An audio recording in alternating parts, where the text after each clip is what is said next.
Good Shabbos. This week's Parsha is Vayigash. And in this week's portion, we see Yosef reuniting with his brothers. And on the surface, this should be the most beautiful portion in all of Bereshis, because finally, Yosef and his brothers come to terms with each other, are reunited, they're happy once again, and they're a complete family. And we always talk about the fact that Yaakov, it says, mitasa shlema, like his bed, meaning his children were complete. He was shalem, he was complete, he was fulfilled, because he had 12 children, plus a daughter, of course, but the 12 children, the 12 sons, all become the Shvatim, they become the tribes, the Shiftei Kar, the tribes of God. They become the future Klal Yisrael, the Jewish people. And we should look at this and say, wow, finally, the dream has come true. Avram, who was promised that he'll be a great nation, and he has one son, Yitzchok, but he has another son, Yishmael, who doesn't become part of the nation of Israel. Yitzchok has two sons, Yaakov and Esav doesn't become part of the nation of Israel. And now you have Yaakov, where all of his sons become the full nation of Israel, Klal Yisrael. So it should be a beautiful time in Vayigash and the next parsha of Vayechi. But when you think about it, you see something different. You see the story of Yosef competing with his brothers. He has a dream to be dominant over them. They're both jealous and hateful because of his dreams.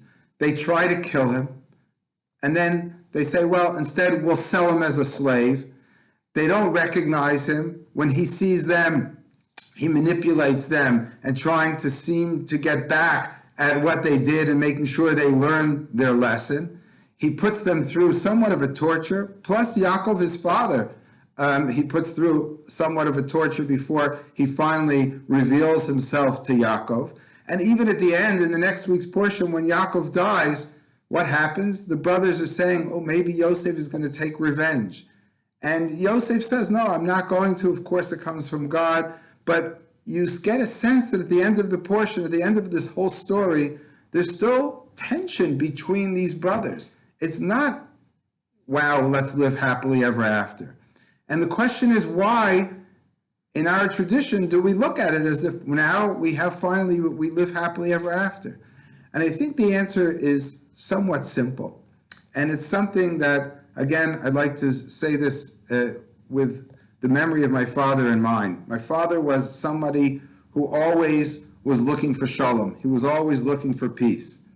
But peace is not necessarily where everyone gets exactly what they want. Peace is not when everything is perfect. Peace oftentimes, or almost all the time, has to have compromise. Everyone's compromising on a little bit. And not just compromising on what you want and you walk away completely happy. You might not be completely happy, but you're able to live with the opposite side. You're able to live with someone who has divergent views. You're able to live with other communities or other tribes which might have different culture, which might have a different lifestyle, which might have different opinions, they might have different philosophies, but they're close enough that they can live together. And in a sense, very simply, that's perhaps the message of Sefer Bereshis, of the book of Bereshis, that at the end of the day, it's really nice to have Adam and Chava, Adam and Eve living in the Garden of Eden in this beautiful, idyllic place, and everybody has exactly what they want. But right away, that falls apart. Life is not like that. Life is not perfection. Life is not everything you want and everything you dream of. Life is a constant flow of trouble, confrontation, problems, and then ultimately solutions which incorporate the needs and the needs of everybody who's involved to a certain degree. But no one gets exactly what they want. And the important part is that the parties that are involved, whether it's Yosef and his brothers or any other type of dispute that we create for ourselves in life, what we really have to aim for is our ability to live in peace with someone who we don't agree with completely. To be able to live together with someone who we understand has a different position. But as long as they're still within the wider framework, in our case of Klal Yisrael, the Jewish people, or Torah, that's a benefit that we should never give up on. And again, I would say that my father really stood for this ideal. And I've pointed this out other times. He looked for the common ground. He looked for the ability of the parties to be able to look past their differences and focus on what you have in common.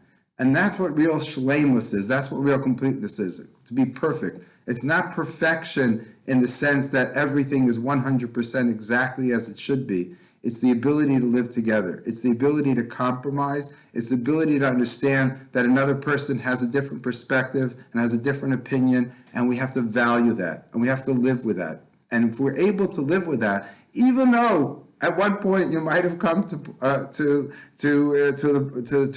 a position where you might have been fighting to the death, as Yosef and his brothers, and even though at the end there still might have been some suspicions, they're able to overcome it. And that's the difference between the previous generations. Yishmael and Yitzchok don't live together. They become two separate, complete nations. Yaakov and Esav, the last we see, they're hugging each other and kissing each other. But what does Yaakov say to Esav? He says, you go your way and I go mine. Yaakov halach l'darko. Yaakov goes his way. He's not able to live with Esav. The differences are too great.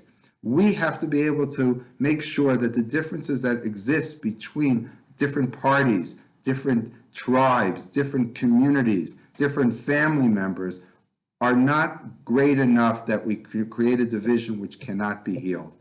And if we approach life in that way, and we really are ohev shalom v'rodev shalom, if we love peace and we seek peace, then we're able to create those compromises and to move on and to really live b'shleimus, live with perfection, in the sense that Yaakov lived with perfection, that his children were able to live together. They didn't even address all the problems, just as another aside. Right? We never see Yaakov asking Yosef, hey, what happened? Reuven, what did you do? Yehuda, what happened? They kind of not just paper it over, but perhaps make sure that they don't address every single issue where you're going to recreate the tensions and the problems and the struggles. Sometimes you just have to look past all that.